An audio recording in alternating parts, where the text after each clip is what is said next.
Okay, we're recording. Pursuant to Governor Baker's March 12th, 2020 order suspending certain provisions of the open meeting law, GLC 30A, Section 18, and the Governor's March 15th, 2020 order imposing strict limitation on the number of people that may gather in one place, this meeting of the Great Barrington Affordable Housing Trust Fund will be conducted via remote participation to the greatest extent possible. Specific information and the general guidelines for remote participation by members of the public and/or parties with a right and/or requirement to attend this meeting can be found on the town's website at www.townofgb.org. For this meeting, members of the public who wish to listen to the meeting may do so by following the Zoom link on the agenda.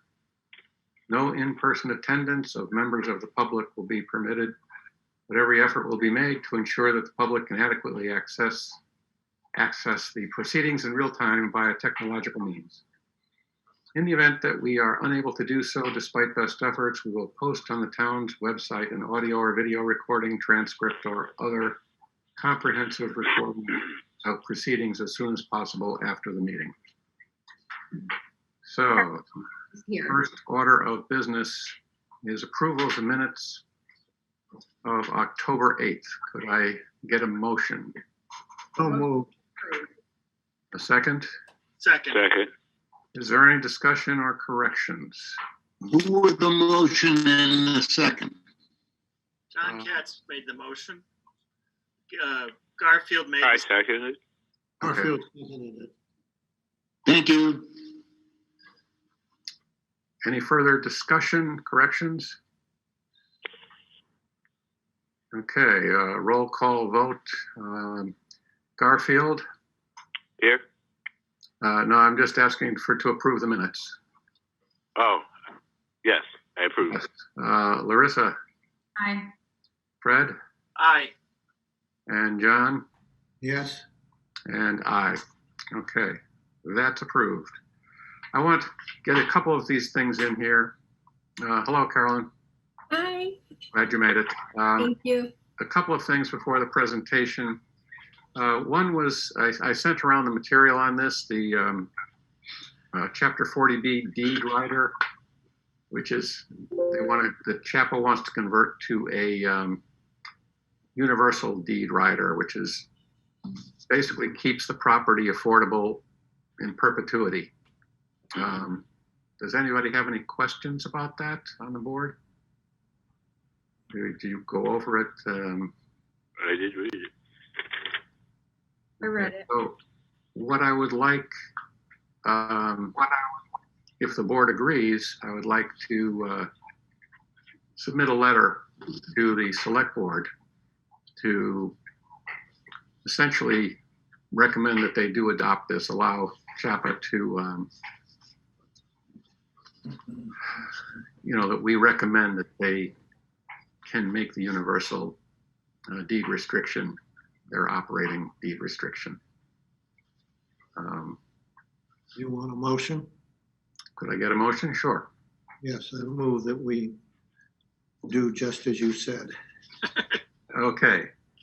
I'll second that motion. All right. I made up a little letter. It's 2 sentences.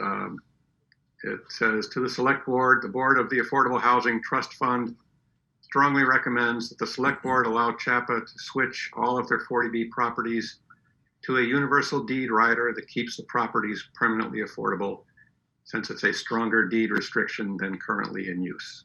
Does that sound fine with everyone? Yep. That's fine with me. Fine with Okay. it. Can I have a motion to send this to the select board? Oh, you already made the motion. I'll just vote then. Larissa? Aye. Fred? Aye. Garfield? Aye. John? Yes. And I. Okay, I will send that out. Has everyone had a chance to look at the application for down payment assistance? I know Gina is here today. If you have some questions, she could probably answer them. I think she meets all of the qualifications. She's in the financial guidelines. Is there a concern or a question that anyone has from the board? I don't have any. Either.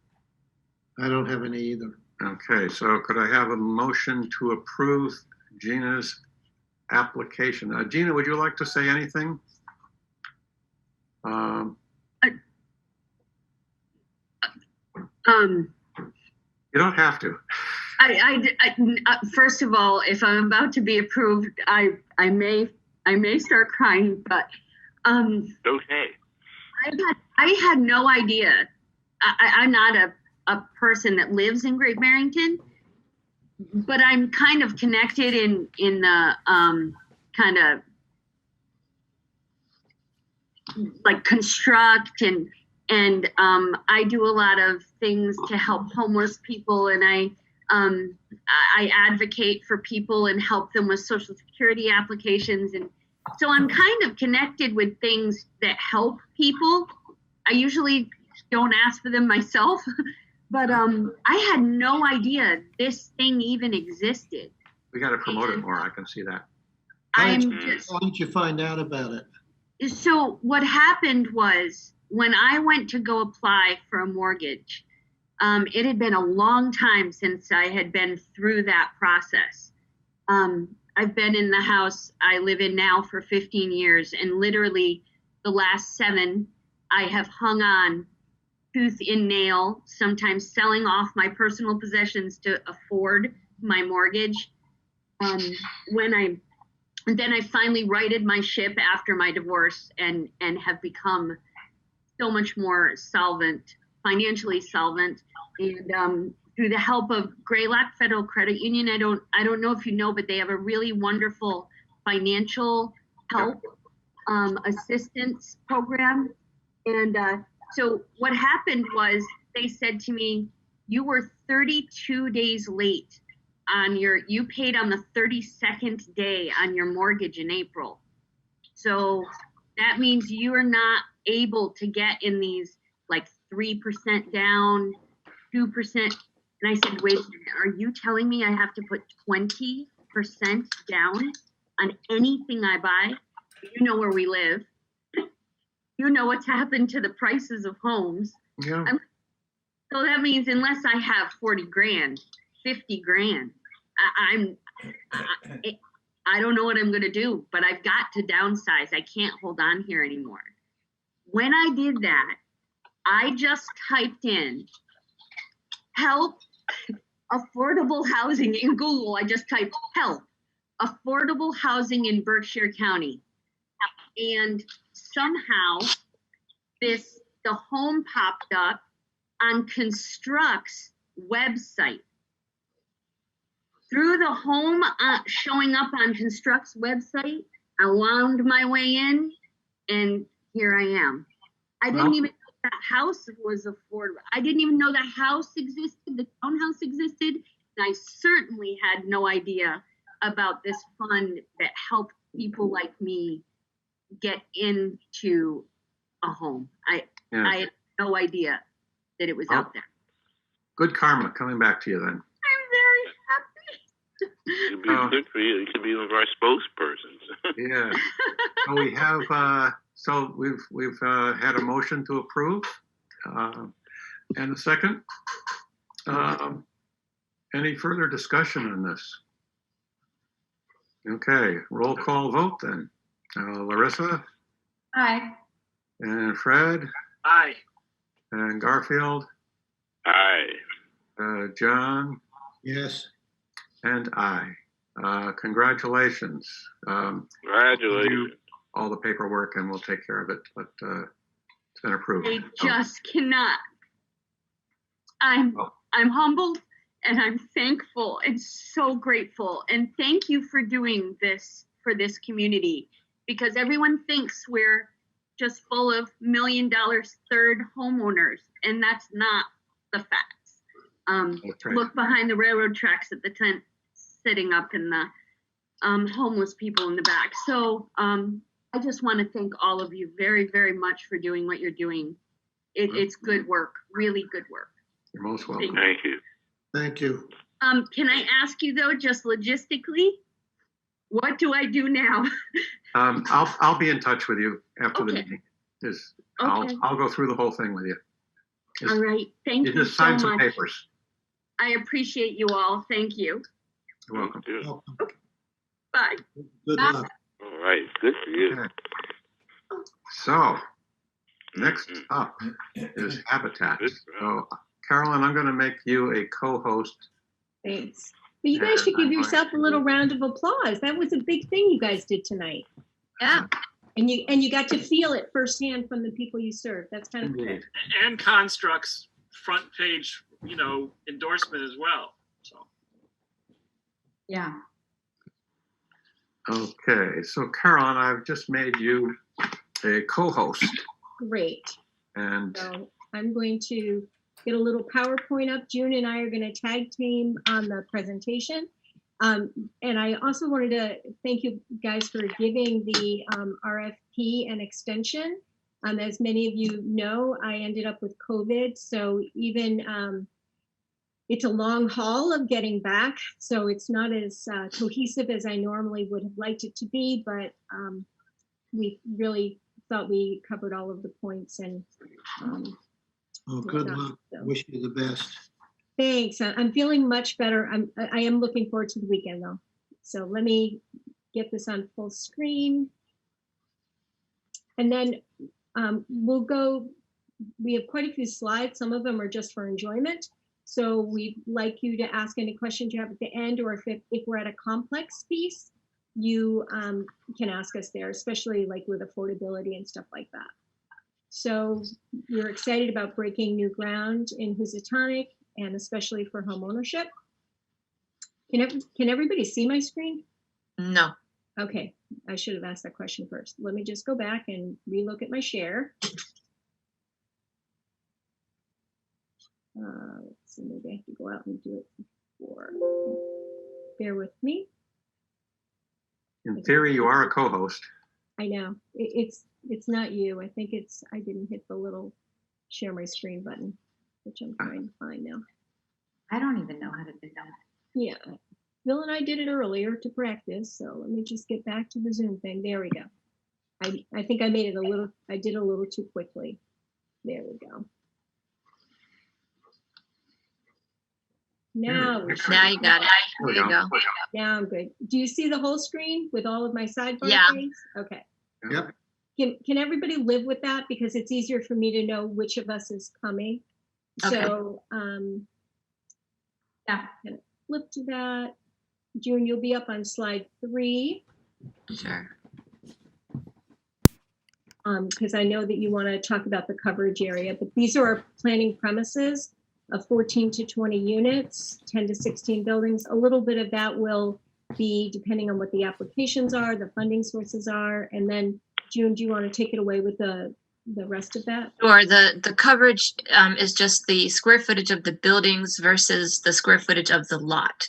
So it does not include driveways or the road. And it's well below the limits for a PERD, which is at 20%.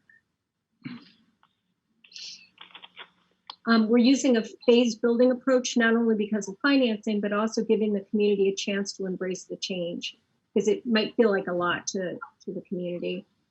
And these are our housing principles, mixed income, home ownership, because we feel like with mixed income, we have the opportunity of bringing everybody along and up. Very family centric, inclusive. The diverse and dynamic means we get to adjust to what's going on the ground, much like we're doing with the COVID right now.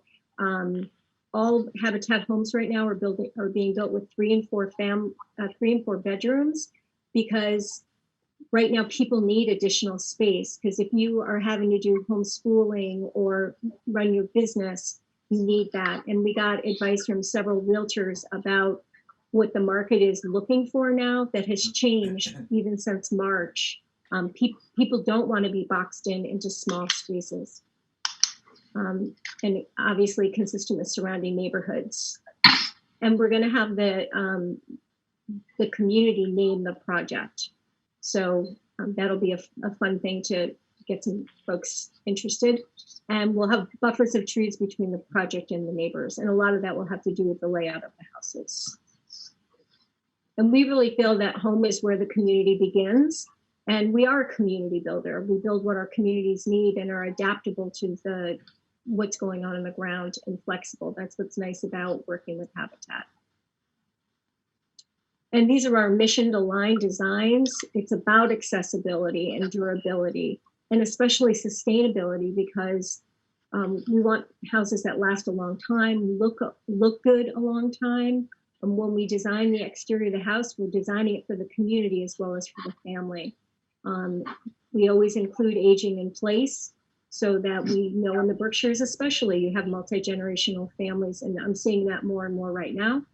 And then COVID adaptive spaces. So we're not a custom builder, but we offer a range of home designs that are better able to fit buyers' needs.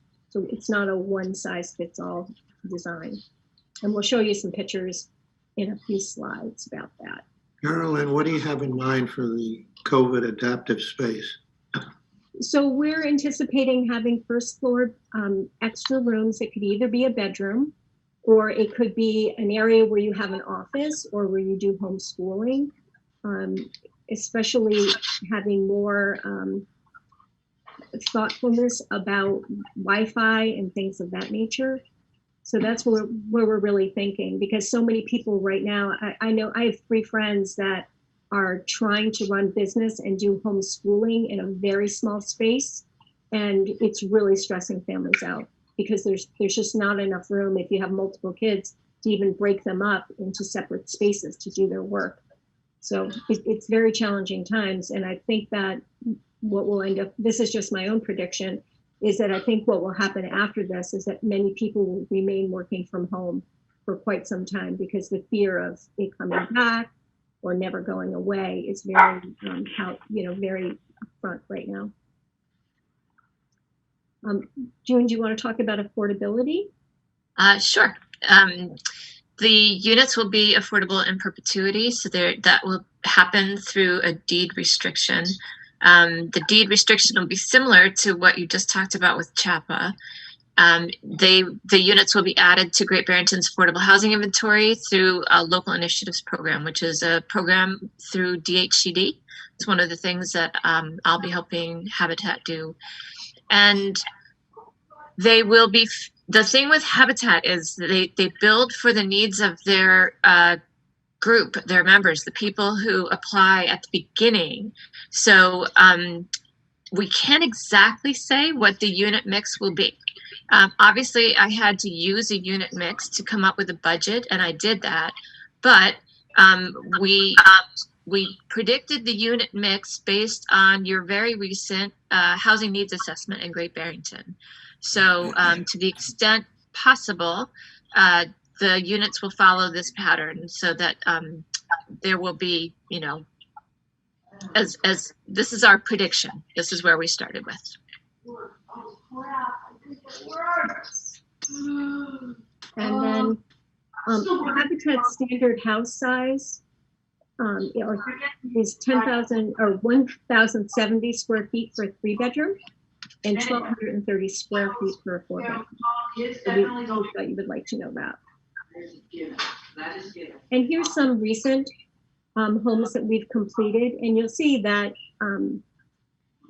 it's really, we look at what's going on in the neighborhood, the topography, or whatever. So, and then the family size that's going in, because families have to do sweat equity. We have an application process that's very far out when designs are still happening. So it's not like we're building on spec. We already have an idea of what people need and what adjustments need to be made. Like this house right here, the 4-bedroom, when it first started, we thought we only needed a 3-bedroom, but one of the parents ended up taking custody of their child. So we were able to make it we made some adjustments early in the process that we could make it a walkout and add the extra bedrooms that were necessary in the back. And then here's 2 more. You'll see the one on the left, that was the one we just recently finished in Dalton.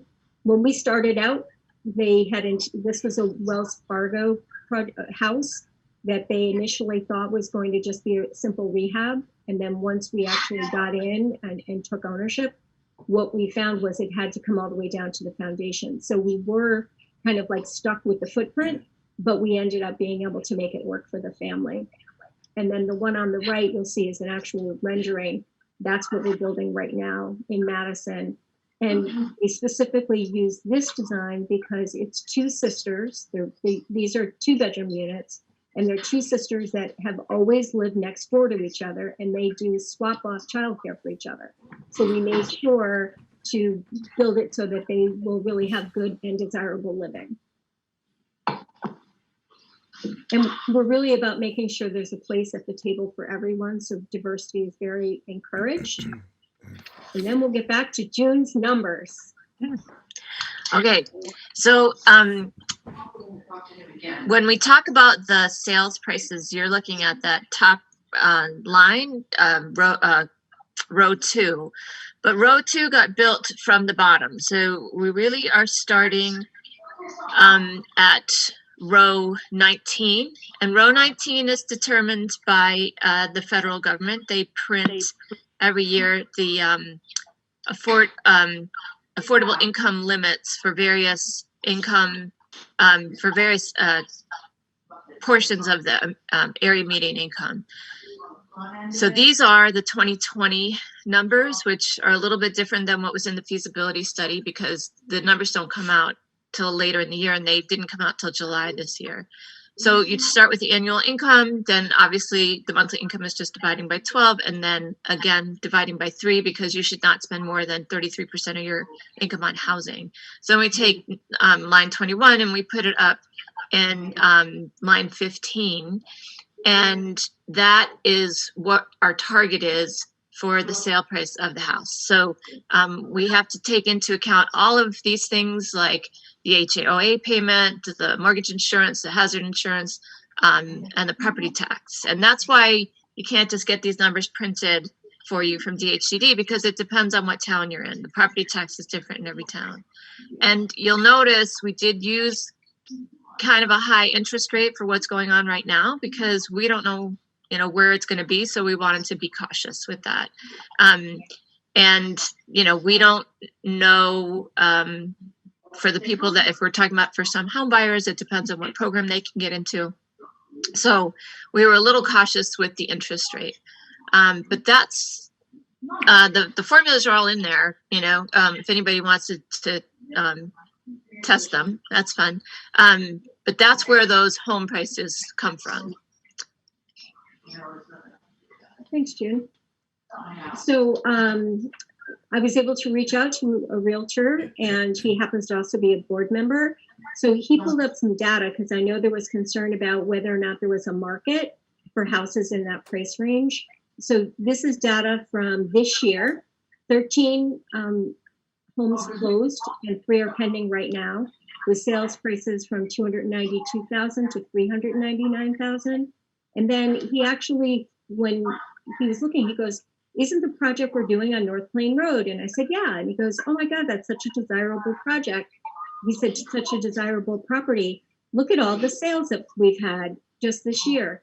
So a 2-bedroom sold for $363,000, a 2-bedroom sold at $378,200, a 4-bedroom sold for $372,000, but that was pre-COVID in January of 20.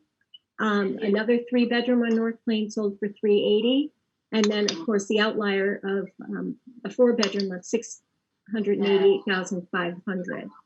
So I also asked him, what's really going on in the real estate community right now? And he said 2-bedroom units are less desirable now due to COVID, where you just need that extra space for working and homeschooling, and people want the security of more space. And there's still this limited inventory exists in that price range that these houses are looking at filling. So I think somebody on the commission is a realtor, aren't they? Or no? So anybody have any questions on that one? Yeah, Carolyn, we have to factor in the square footage. I know some of these houses personally, and they're quite a bit larger. And I think that This does not represent the neighborhood of Housatonic, nor the recent sales in Housatonic, as much as I'm aware of. These are, in some cases, much larger homes. He did look at that, Fred. And I guess because he's a realtor, he has the ability to look at what the inside conditions are. So he said, like, the one that's a 4-bedroom is absolutely beautiful. It's all new inside. I think the square footage on that might be 3,000 square foot, he told me. So it is larger than that. But many of the other ones are not larger in size. In fact, the one is only 960 square feet and needed updating. So I don't get to see what the inside of those look like, but he did. And Habitat has 3 realtors on the board, one of which is on our finance committee. So they would not be looking, and we're actually not hoping that we have to go that high in price, but we did have to use some assumptions. Let's see. And these are 2 of the families that just closed actually in August, and they're celebrating their first holidays in their new home. And June, do you want to go over the budget assumptions?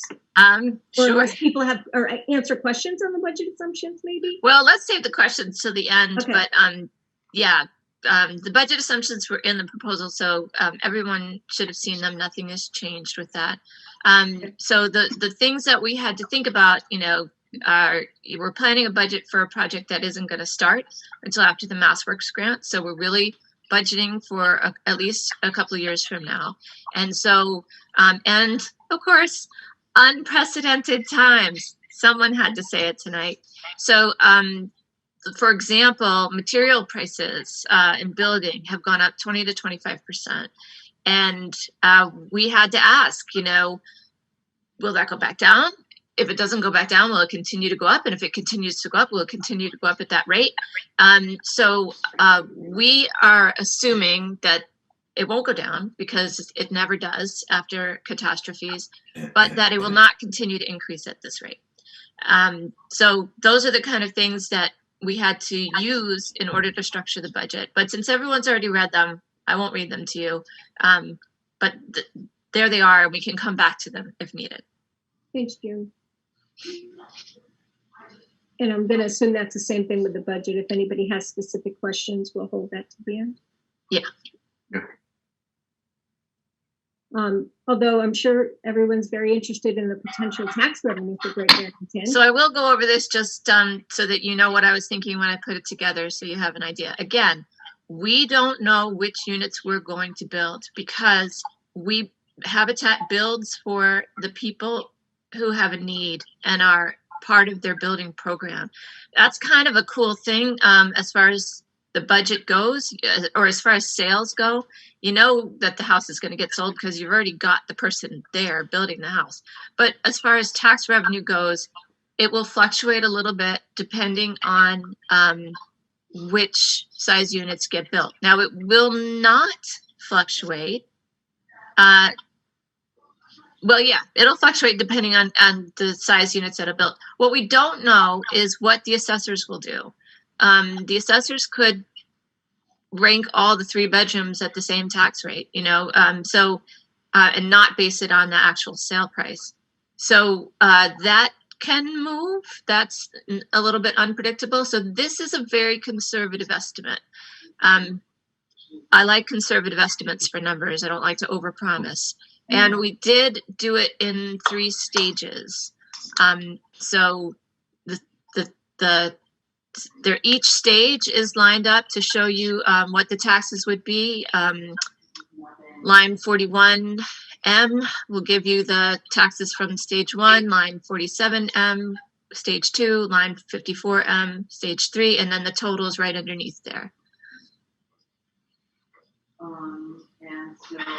Okay. So I did want to mention that sometimes if there's a deed restriction on it, they're going to take that into consideration too when they assess the property. That would be ideal. Also, They generally do. Yeah. Wonderful. That's great, Bill. Oh, that's, well. And we already had all of our kind of what we build standard-wise, our sustainability in there. But if you have any questions, I could always go back to that slide. But I thought this was a really cool slide because this is really what Habitat does best. I'm admitting people.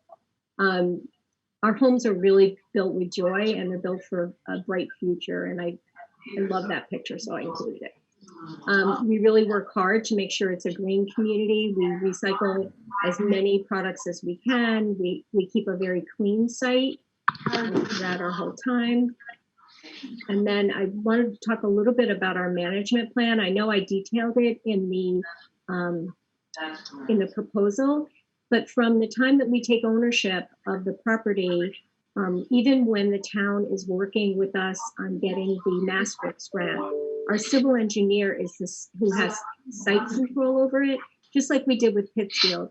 What would happen is we assist the town in applying for the grant. Then what we also do is, you have to go out for your own procurement under the government regulations, and the payments from the MassWorks money comes directly to the town. The town then pays the invoices as they come in, but those invoices are approved by the civil engineer who is on the site and ensures that the work was done and was work that was done to the standards of the RFP. So he manages all of that. Habitat staff, our construction staff, is also there checking in and stuff during the infrastructure stages, but the civil engineer is the one who actually is responsible for signing off on everything to make sure that it was what they said it was going to be. And then we stay with the homeowner association, because we have to train people that are going into this project to be ready to be a member of the homeowners association. And we've been doing this for, well, I've been here 13 years, and even before that. So it's really important to have somebody stand beside you. And what we found is that as they get really good at it, they can make decisions. We're still the property management company for the first 5 years, making sure that everything is the way it's supposed to be. The yards are maintained. If somebody doesn't follow the guidelines, we're the one that makes the phone call. Our accountant does all of the collection of escrows and all of that stuff, so that we make sure that all of the taxes are paid and all of that. So we stay with the homeownership association for the whole time that it exists. We just find that we need to take a less active role as time goes by. Does that make sense? Yes. And when one of our bankers that sits on our finance committee and on our board looked over our homeowners association, or our homeowners, what they have to do to be able to get approved for a mortgage, not just from the banking side, but the learning side, he said it's easier to get through a loan with Bank of America than to purchase a Habitat home. And they're more prepared once they get through it, which kind of brings me to the next slide.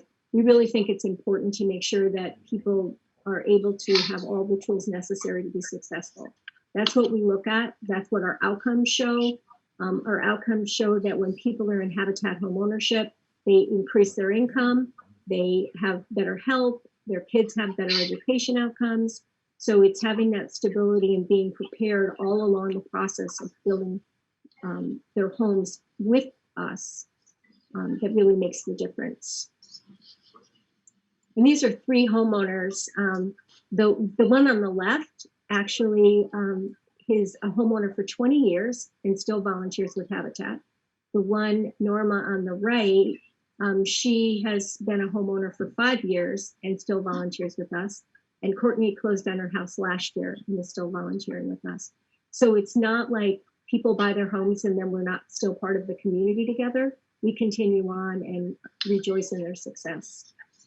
And then I just have some pictures about, how do we get these affordable homes built? You notice that no developers came in to put in bids, right? Well, there's a reason for that. It's really hard to build affordable homes, but we do it through leveraging our connections.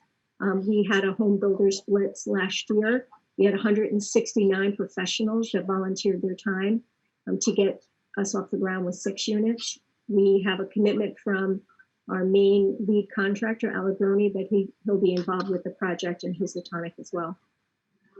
as will Linda Shafroff from Creative Building Solutions and a whole host of other folks. Here's a picture of one of the crews.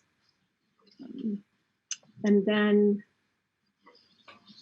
we also invite people to come and build with us for volunteers. Now, right now, that's very challenging because of COVID. We can't have any large groups on site. We did have a group 2 weeks ago, but we could do that because it was all outside work and there was a lot of space. And we do not see being able to lift that for probably the next 3 to 6 months if we're lucky. If the numbers were to go down, then we'd be able to start having volunteers on site again. But we're also lucky that we have the Habitat Building Repair Corps, that is the training program. So we have those young people on site every day. So they're learning skills. And 2 of them have already said they want to stay on for another cohort because they're just feeling like they're really learning a lot and they want to see the houses that they're working on get completed. So, whoops. So this is the view of the first 2 units that we had at Gordon Deming. That one's the ones that Miko and the other folks are built in. I'm just going to pull out a couple of quick pictures. Maybe this one, it sums it up. This is how we all get along and get our work done. This is pre-COVID. Don't worry, they would have had masks on otherwise. But thank you for letting June and I do our presentation, and we're ready for questions. Okay, so questions from the board. Fred, you had some questions.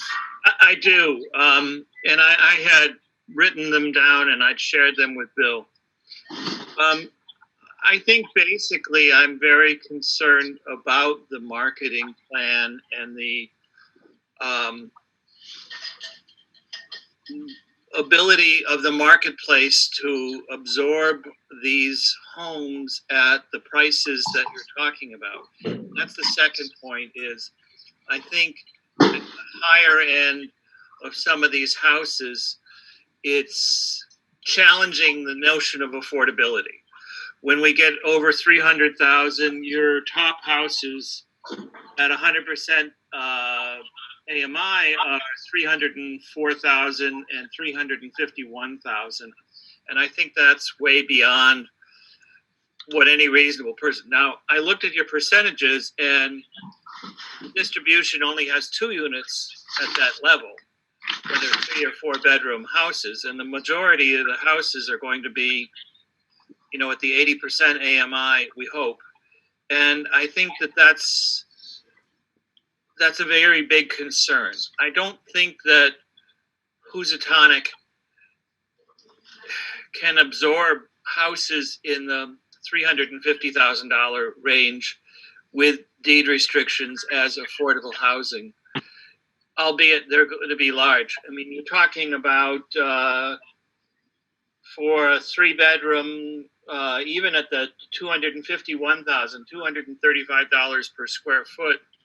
And I didn't do the calculations for the 350, but I think it's about $300 a square foot that we're talking about. And I just think it's pushing the definition of affordability way beyond where we need to go. A market survey could have looked at what the market can absorb, what the need is for the community. I know that everybody says that they would like a house and do it at an affordable rate, but it really needs to be quantified and it needs to be done on a square foot basis. I think that Fred, just talking to realtors is not sufficient. Fred, can I interrupt you? Yes. We don't want to have to answer all 12 questions at once. So if you want to take a break, we can answer some of the ones you've already answered and then asked, and then we can move on.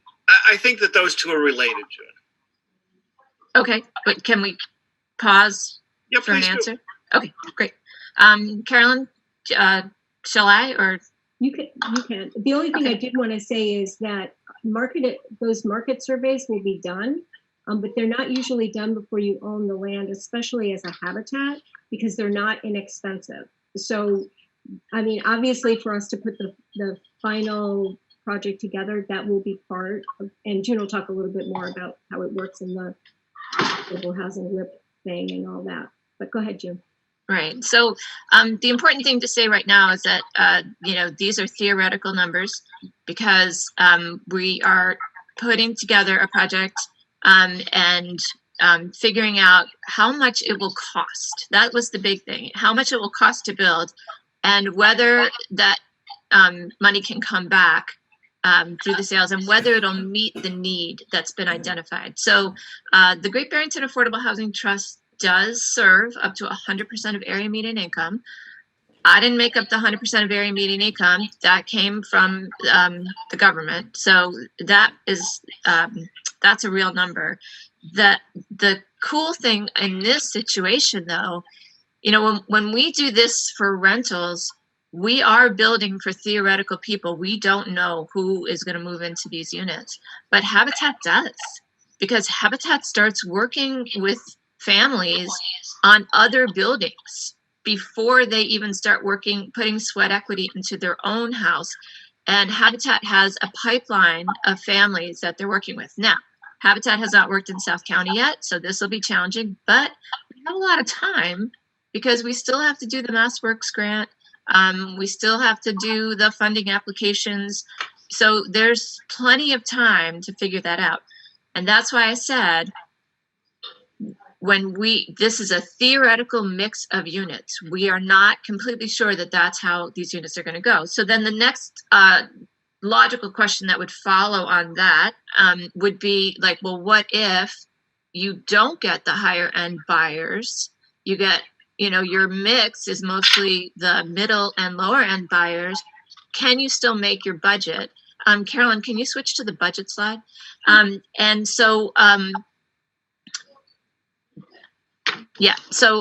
one of the answers there is some of our sources. So you'll notice that 17, I don't have my A, B, C, D, E, row 17 at the end, where it says the FHLB is the Federal Home Loan Bank Affordable Housing Program, and it only serves 80%, but it's a pass-through.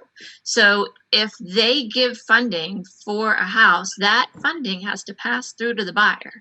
So that's taken into account for the calculations, but it's not taken into account for the actual sale price of the house, right? We keep the sale price all the way up so that if we have to pass through that savings, right, there's still enough income coming in from that house to balance the budget.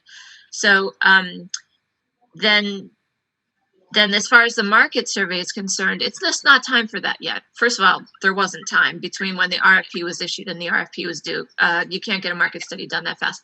But secondly, the market study, you have to ask the question, is there a market for these houses? And if they said which houses, we'd be like, we don't know. So, we're still at the theoretical stage of this development. So there will be a market study as part of the local initiatives program, because remember that these are going to be affordable in perpetuity. We're not just looking for whether there will be a need for affordable housing now. We're looking for whether there will be a need for affordable housing in perpetuity. And to calculate that, you'd look at market trends, in Great Barrington over time. So far, they do seem to be pointing in that direction. Okay, Carolyn, did you want to? I would also just like to interject that we did not ask for a market study in the RFP. Thanks, Bill. Good, because we didn't have time to do one. Fred, did that answer your question? Yes, it did. And I wanted to say that a number of the other issues were resolved in the presentation, things that were in the presentation that weren't in the proposal. See, Fred, we wanted to have something exciting for you to want to watch. I have to leave at 7 o'clock. I don't know if you were told that. Oh, I'm sorry. So I'm trying to get through this, and I'm sorry I won't be able to vote. I have a question about the assumption that was made to only build 3 and 4 bedroom houses.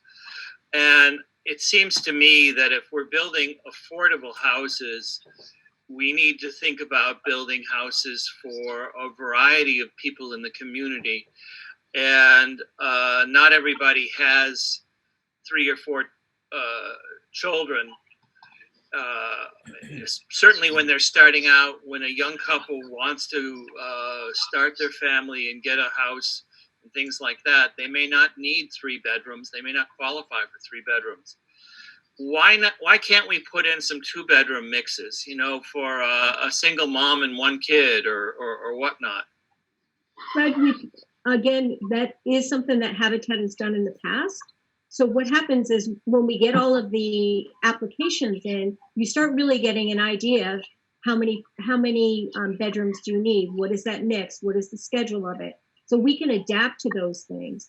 But right now, with the current situation being what it is, we thought the safest thing to do is think that the smallest unit you're going to get is a 3-bedroom. If when we start, the MassWorks grant is over, is the infrastructure is in and we're starting to do houses and we have a whole bunch of applications. If we see, there's a whole bunch of people that really need 2 bedrooms, then we'll make adjustments for that. And we can still make the numbers work because it doesn't cost that much less to build a 3-bedroom than it does a 2-bedroom. Understood. But, it seems like if you're building, you've included 3-bedroom and 4-bedroom units because the AMI standards are higher, and therefore the qualification. No. So keep in mind that these are assumptions. They are not rules. We are not saying that we are making any kind of pledge or promise or commitment to only build 3-bedroom houses. We're making an assumption based on our current knowledge of the market and our prediction for what the market will bear in the future. Can we make an assumption about the 14 units versus the 20 units, particularly having to do with the infrastructure? We would plan on having the infrastructure be able to support the 20 units. Thank you. That's what I wanted to hear. Yeah, that's the only way that makes sense. And it also gives flexibility on the other end. And Fred, I really want to make sure that I'm reassuring you on that one that I showed you, which is the 2 units that we're building right now. That was that last slide. When we first came up with what our rationale was going to be for that project, we were thinking that it was going to be 3 bedrooms because of what we had done. We know Pittsfield's market pretty well, but when we saw that the 2 women had 1 child and that's what they only really wanted were 2 bedrooms, but in the basement, there's another area that they can use for homeschooling or anything like that. So we really do adapt to what the community needs. And I would be surprised if we don't end up with some 2 units. But I think we have to look at what is the today, and then we'll adjust to the future. I guess what I want to be is, I'm almost done, and I can give it back. But I just want to be reassured that we will be building affordable houses, which I would think would be more of the 60, the range of prices that you have at the 60-80% AMI. Houses and no, this is emergency only. We are not going to see them. Us normal people. Where's that coming from? Bill, I'm all set. Thank you. Thank you, Fred. Fred, thank you for thinking through it and having good questions. We really appreciate that. Anyone else on the board? John, Larissa, Garfield? Yeah.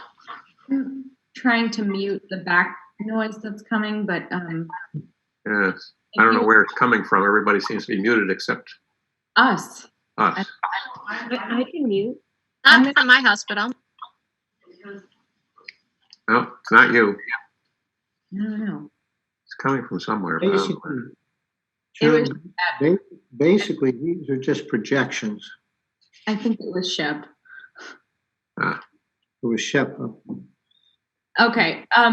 Carolyn and June, these are basically projections in here.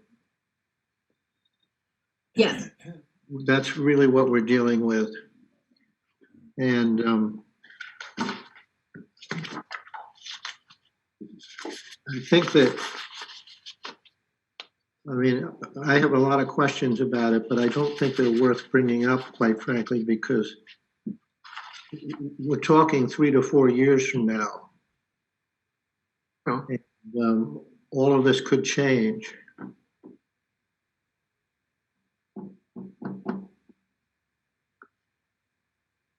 But it's, and it may very well be that what you've done is going to turn out to be fairly accurate. But I do agree to a small extent with Fred about some of the house prices.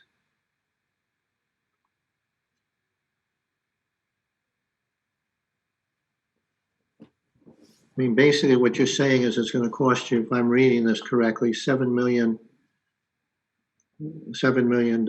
to build the 20 units.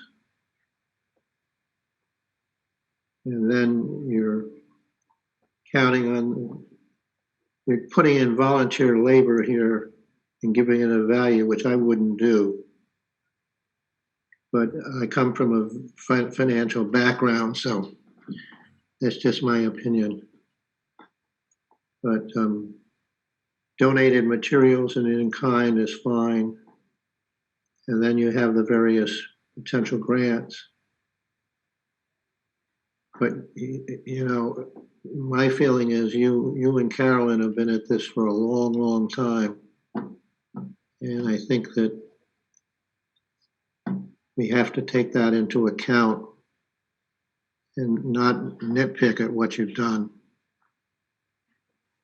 Bill, this is Jane. Can I speak to John's concern? Yes.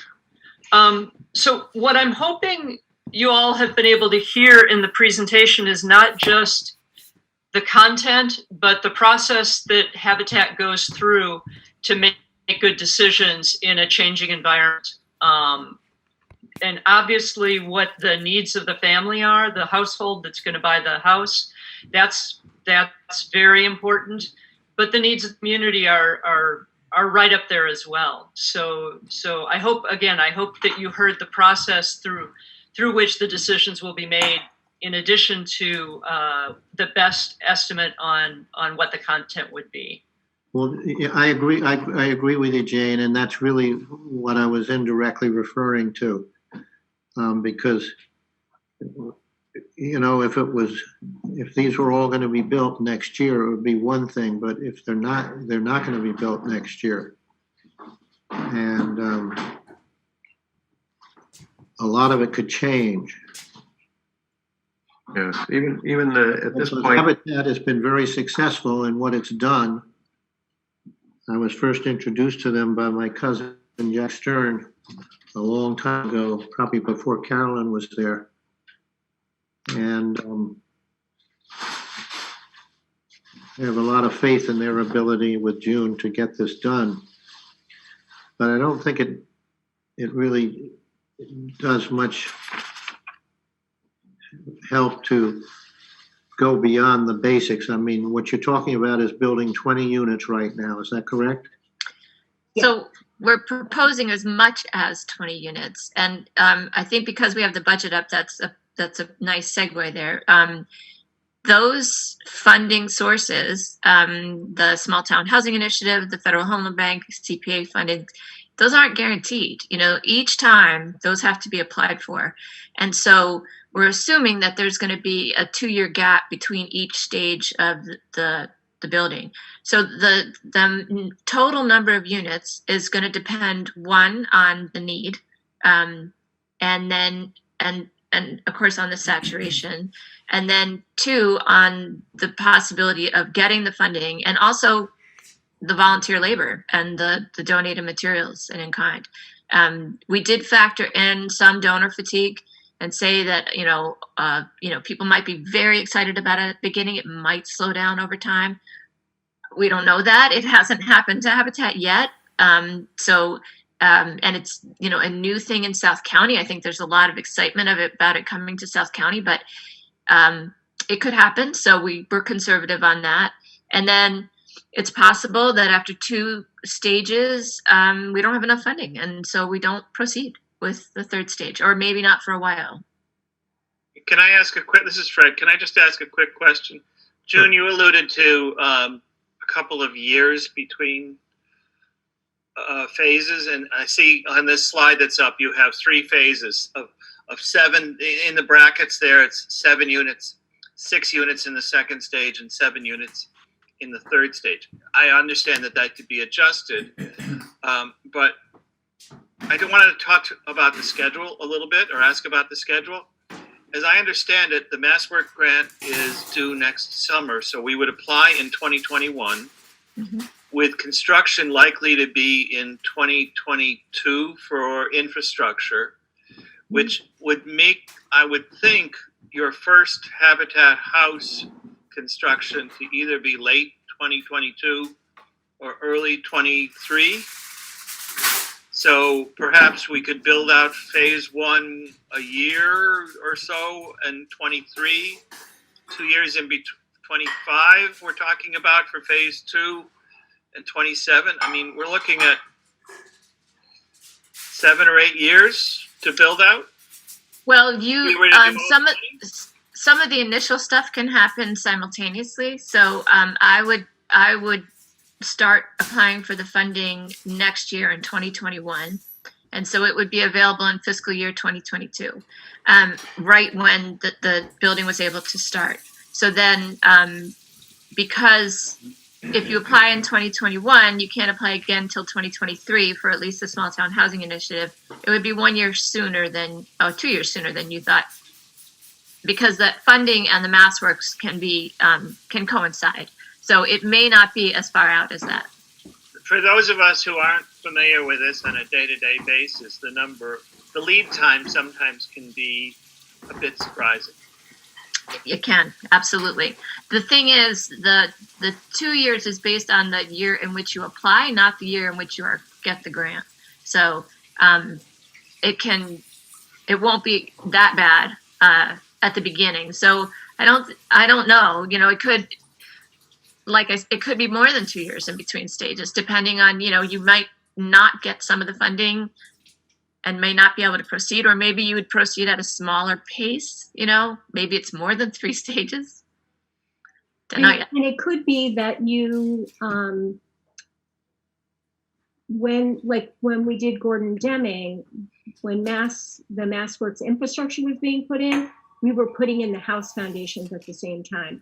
And we put in the 6 house foundations in, within the same 2-week period. So we got those in, and then we started completing them, just like a domino effect. So it may be that maybe funding comes in better than we expected. I mean, there's some new leadership at HUD, so there may be more home ownership. I've heard a lot of things around that. So if there's additional home ownership funding, we could say, you know what, phase 1 can be 9 instead of 7. But we really have to play with what's the reality of the day and what the applications are. Right. We divided it in thirds, basically. That's kind of arbitrary. That doesn't have to happen that way. Carolyn, what other sources do you have in the back of your mind, other than the ones that are listed here? So we know that we have funds for the houses that we're selling now. We anticipate that some of these homes will be financed through USDA. So those monies can come in during construction. I've done USDA 502 construction loans so that they come in at the same time. Habitat takes a portion of all of our funds to put in reserves for future building. We're going to be getting, I don't know, 300,000 or about that'll be earmarked for the next stage project.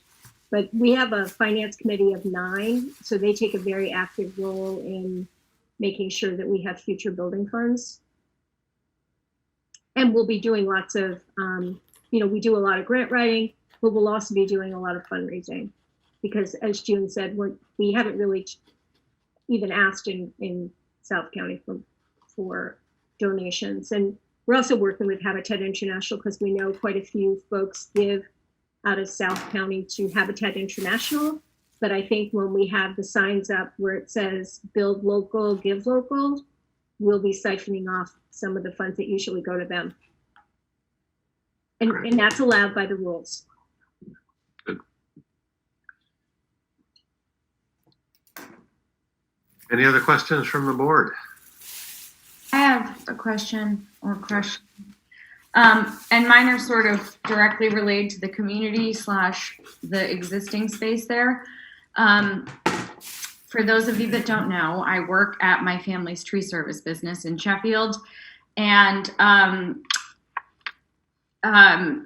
am wondering if Habitat in the past or now would consider bringing on a consulting arborist to look into like construction injury to trees to make sure that we're protecting the trees that are going to stay for the neighbors as well as the ones you guys are going to keep. Have you guys ever worked with an arborist to do anything like that on construction projects? We have not.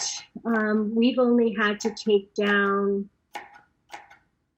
since I've been here and I'm 13 years, we've only had to take down 3 trees. So that's a very good suggestion, and I'm making a note of it right now.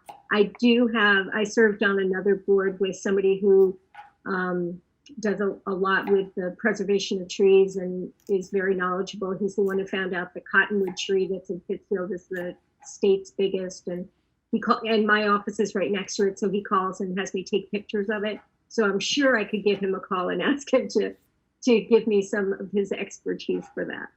Nice. And if you need a couple other names, I already sort of asked, and I have a couple people that would be willing to donate their time to Habitat. So thank you, Larissa.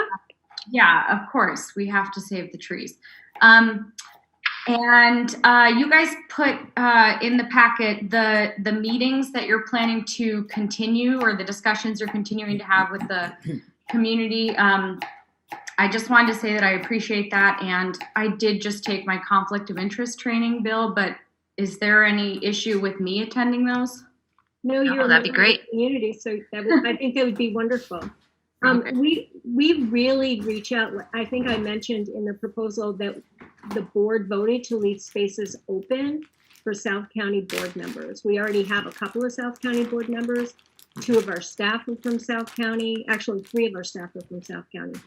So we're really making sure that we have people that are really knowledgeable about the area and really feel a part of that community already. So anybody that's interested on serving a committee will be opening up home buyer selection. I included a home buyer selection manual on the flash drive that I gave. It's like 52 pages, so I didn't put that in your thing. But, we really look to building a community with the community. So anybody that wants to pitch in and be a part of it, I know you're an architect, Brad. I'm not going to ask you on camera if there's a conflict, but I'd love to get your opinion on house designs once they're put together. So it really does take all of us to make this work. I think that's it for me. Okay. I just have one overarching question. Do you feel confident that you'll be able to find people that want to have homes built for 14 units of housing here? I feel very confident about it. I already know some of them. Yeah, Okay, I feel then. very, very confident. We've been doing a lot of work with neighbor to neighbor programs. So one of the things that we've been looking at is how much money people are paying for rentals. Yeah. And they are people that are not renting from June, right? They're people that are trying to do it on the free market themselves. We had somebody that just the other day that's paying $950 a month for a room, and there are like 4 people living in it. So that's crazy. So we really think that there's an opportunity to fill a really big need in this community. And I'm just really proud of Great Barrington for taking this step to say affordable housing is important, and affordable home ownership is the way we want to go. That's great. So I have a question for the board. Do you feel comfortable taking a vote on this tonight, or did you want to postpone that till our January 6th meeting? Well, does Fred have to leave? If, In 5 or 10 minutes. okay. I would want to hear from anyone who's here from the neighborhood or the community first. That would be. Yeah, I agree, Bill. I'm not sure that there's an urgency to vote tonight. I think we need to get the input from the community. Okay, well, we did get a lot of input when we put the RFP together. Is that recorded? Oh yeah. In what format? It's a MP4, I think. No, I mean, did we make a memo of community comments? Well, I think they were incorporated into the RFP, essentially. Well, they were distilled, you mean? Yeah, yes.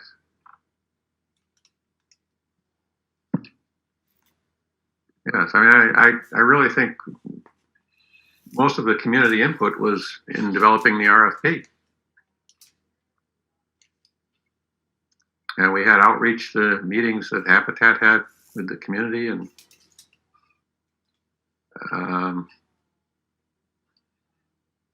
Well, I mean, the situation right now is that this is it's the only proposal we've got, the only response we got to our RFQ or RFP. And it's a reasonable proposal. It will create, it answers everything that we asked for. A few of us feel a little apprehensive that it's not more definitive.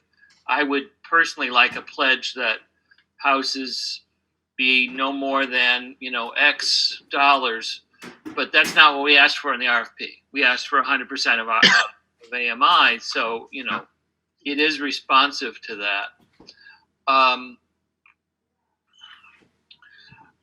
I think that the only reason for postponing a vote is if there are outstanding questions or if there are other stakeholders that we want to hear from or other board members who couldn't be present tonight that we want to have their opinion weighed in on. I don't know. I think all of our board members are here tonight. I'm not going to push for a vote if you're not ready, but it seems like no one has any particular objection to this proposal. I think it's a pretty good proposal. Yeah, I just would, if we can make time to take any questions, and then I just. If anyone in the audience has a question or concern, I'll entertain questions. Just you have to use the raise your hand feature. Bill, do you want me to give you host privilege back? We're co-hosts. I'm still. Oh, okay. So you can do whatever you need. Okay. Yeah. I apologize. I need to go. I have a previous commitment. All right. Happy holidays. So I suppose we should wait until the next meeting. Oh, here's somebody.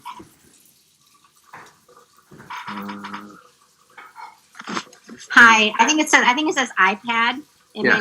my name. Hi, I'm Laura DuPont. I live at 5 Comstock Lane, and I'm a butter of the property. Yeah. We just had a couple of questions after listening to the presentation tonight. We just wanted some clarification on. Sure. One, are we understanding correctly that if this project that was proposed tonight goes through, that we're looking at construction not even starting into 2023? Probably. Yeah. No, that is incorrect. Okay. Yeah, so this is kind of the timeline. The MassWorks grant usually, nothing's set in stone, but the MassWorks grant application usually comes out in August. And part of the grant is that you have to be shovel ready for the spring. So that's why making a decision now gives us the time to get all of the work that needs to be done to submit with the town for the MassWorks. So you would see official groundbreaking in 22. Okay. And spring of 22? Realistically, if they get the contract out, it would be, what our experience was this time we ended up getting in the ground in August. So one of the things that they try to do is, we have a definitive building season here. So they have a short period of time for whoever wins the Mass Works contracts to get in the ground and get it done. And we were able to work it out with the person who won to be able to start doing our foundations at the same time. So we wanted to try to contain the number of big trucks and stuff that were on the site and whatnot. So we would try to do a similar thing like that. So we're looking at possibly the earliest would be August of 2022. Correct. That would be the earliest. And if I understand you correctly, too, talking about the different phases and a couple years in between phases, are we looking at possibly looking at and listening to construction for over 10 years for this project to be complete from, start to finish? Oh, I would not anticipate that at all. What would you anticipate? I mean, our goal, I think, is to get the majority of this knocked out in 6 years. I mean, the big thing is when you can apply for grants, like the Small Towns Initiative, we have to take a period off, as June described, but we'll probably be looking for other assistant or, a different mix during that time so that we can just be continual. Okay. And did I also understand correctly? So you actually design the units based on the application. So you receive applications first, you see what applicants have written on their applications, and then based on that information is how you design the units. You don't design the units beforehand and then people apply to purchase one of the units that's already been designed? Well, we have they're not all standardized designs, but we know like what a 3-bedroom normally looks like, what a 4-bedroom. We have maybe 3 designs of 3 bedrooms, 3 designs of 4 bedrooms, a couple of designs for 2 bedrooms. We have designs for ranch. So we kind of have, so it's not like we're a custom builder where they can come and say, oh, I want a this, a this, a this. It's like, all right, my family size is X. And we even look at the distribution of kids. So that's how that sorting kind of goes. Okay, so as abutters, are we gonna be able to see what the proposed designs look like, and like what a proposed 4-bedroom looks like, what a proposed 3-bedroom looks like that would possibly be built on the property? Yeah, we'll have. We are calling it a catalog. Yep. It's not like you're shopping out of a Sears Roebuck catalog, but like these are the most likely designs, unless some outlier comes in, like there could be, I don't know, if we had somebody that was 100% wheelchair bound all the time and they needed some special things like that, something like that we might have to make adjustments for. But again, that would definitely be a ranch. But the 2 primary folks that are going to be looking at, they're planning on walking the site as soon as we own the property and the weather breaks. And then they're going to start putting together some of the sample layouts. Okay, so you would actually have a catalog, so to speak, of the designs you would propose to be put on the property. Right. And then after the applications come in and you need like 6 3-bedrooms, it would be the 3-bedroom that's in the catalog. Yes. Roughly. Or we might, a little bit of it is also on the orientation. So they kind of match up what orientation can go in, depending on where it's going to be on the site. So that's taken into consideration as well. And sometimes it's just turning the building in a different way. Okay. And I guess my last question is about the property, the trees. I guess we'll go back to the tree situation. So, I don't know if you guys have walked the property yet or not. I assumed you did because they purchased it. But there really aren't any trees that are very viable left.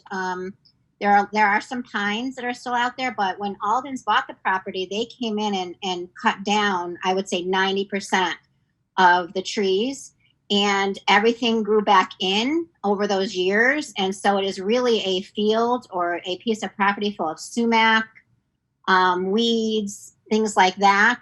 So in terms of the property border, there really isn't any good trees along the edge of our property and our neighbors' properties and this property. So if that's part of the design, are trees going to be planted that are going to help with that? Are there going to, will they be like a border of trees planted to help distinguish the border between the current neighborhood and this property?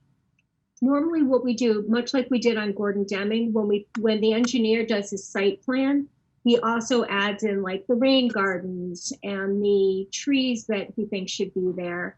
And then we also try to make sure that we're getting ones that are native to the community. So he does that as part of his site plan. He draws that all in. So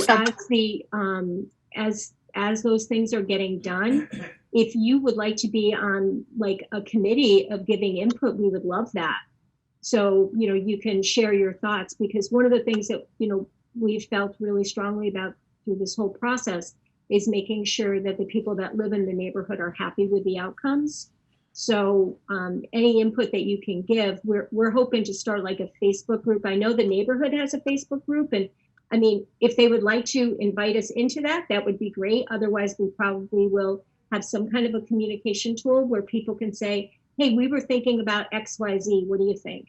And then our person that will be overseeing the site will be looking at all of that information and bringing it back to the planning and development team saying, hey, we're getting a lot of people that are really interested in XYZ. Yeah, so I know that we shared that with you when we met with you over tea or coffee. We had expressed that one of our biggest concerns is there be a natural border between the current neighborhood and this property. And what I'm trying to say is that there currently isn't that. I mean, what there is our property, and then there's a bunch of sumacs. So there isn't currently already trees that are really viable to make a nice border. So we're gonna have to add them. Right. So that's my question is. So my question is part of this design is to add some trees that would give that natural border between the two properties. Yeah, and they'll probably have a mix of trees. They'll have some mature trees, but they'll also probably have ones that will be able to build up over time as well. Okay. Thank you. Thank you for answering. Anyone else from the audience? I don't see any other hands raised. Garfield, I heard you, it looked like you were muted for a while there, that you had something that you want to say? Oh no. We lose him, did we? No, he's still there. And he's not muted anymore. No. But maybe he can't hear me. Garfield, nod your head if you can hear us. Okay. Okay. Say something. Turn your volume up. Oh, yeah. Maybe that's what it is. Turn your volume up. If that's not it. Well, I guess we won't vote on things tonight. Yeah, I got an email from a couple people in Housatonic that wanted to come, but they couldn't because it's a Friday night. So I sent them to our website to read the proposal, but maybe we should just wait till our next meeting. All right, we'll wait till our next meeting. It's already scheduled for the 6th, I believe. Yes, January 6th. Everybody should make it, as far as I know. That's right. I would like to vote on this soon. June and I on it? Say what? Would you like June and I to attend? I think you probably should plan on it. Okay. Yep. I would really like to get a vote on this so we can start preparing for our MassWorks grant if things go smoothly. Yeah, I mean, I agree with you. My feeling is that,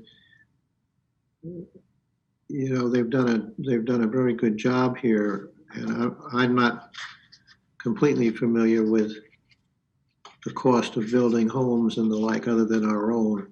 But I think that I'd be willing to, depending on what comments come in, I'd be willing to support this. There are going to be changes, Bill, no matter what we do. Oh, yeah. They can come up with, they could redo the whole proposal and there's still going to be changes. Yeah. I think they've done a terrific job here. I do too. As a base. Yep. So Garfield, bring your questions to the January meeting. I really don't have any anymore. Okay. Well, let's see. In that case, thank you, Carolyn and June. Thank you. We will see you at the beginning of next year. All right. See you next year. Happy holiday. Happy Thank you. holidays. Happy holidays. I do have a few more things. Trustee speak. Anything anybody would like to say? I'm good. Okay. Citizen speak. Anyone other than our iPad guest? I don't see anything there. Anything from the media? No one seems to be raising a hand. And we've already set the next meeting date for January 6th at 6 p.m. We have a hand. by Zoom. We do have a hand? Eric? Ah, yes.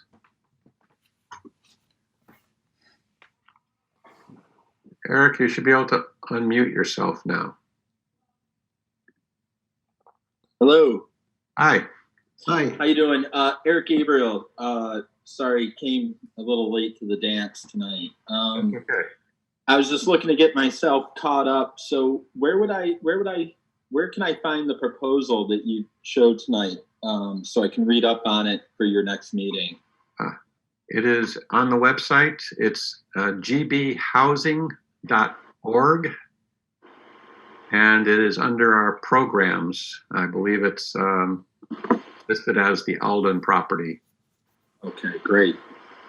The entire proposal is on that page. Great. There's a link to it. Thank you. You're welcome.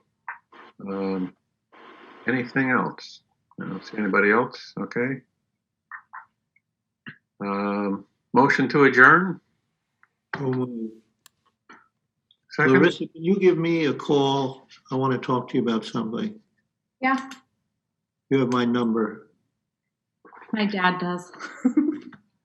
Okay. And in that case, without objection, the meeting is adjourned. Thank you all for coming. Yeah. Have a happy holidays. You have to roll call vote us? No? You have to roll call vote, don't you? I don't think it matters, does it? Okay. Thank you, everyone. Okay, thanks.